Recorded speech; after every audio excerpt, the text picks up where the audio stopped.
Alors le mot qui m'a interpellé dans cet évangile des tentations du Christ au désert, c'est justement le mot désert. Le désert, cette étendue, cette absence, ce vide, ce manque.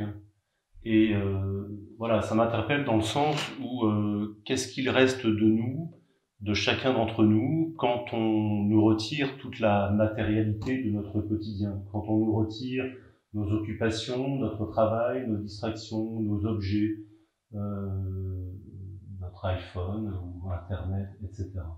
Qu'est-ce qui reste de chacun d'entre nous quand on est face à soi-même?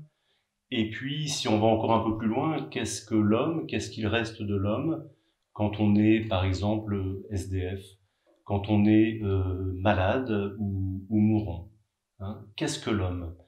Et pour moi, le Christ, dans cet évangile, il répond à cette question, puisque lui, il ne va pas essayer de se réapproprier toute la matérialité, tous les objets, tout ce que lui propose le Satan. Il ne va pas essayer de combler le vide, de fuir le vide à partir de l'avoir, du pouvoir, du savoir, mais il va simplement s'abandonner dans les mains du Père, il va s'en remettre au Père dans la confiance et se laisser engendrer, recevoir la vie de lui.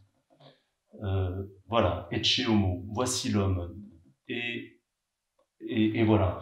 Et donc, dans la tradition, on dit que le monastère est un désert. Et si des hommes et des femmes ont choisi ce désert, ce n'est pas pour vivre une vie difficile, une vie aride, mais simplement parce qu'ils se sont sentis appelés par Dieu à vivre cette vie pour découvrir la vie, pour découvrir leur vie.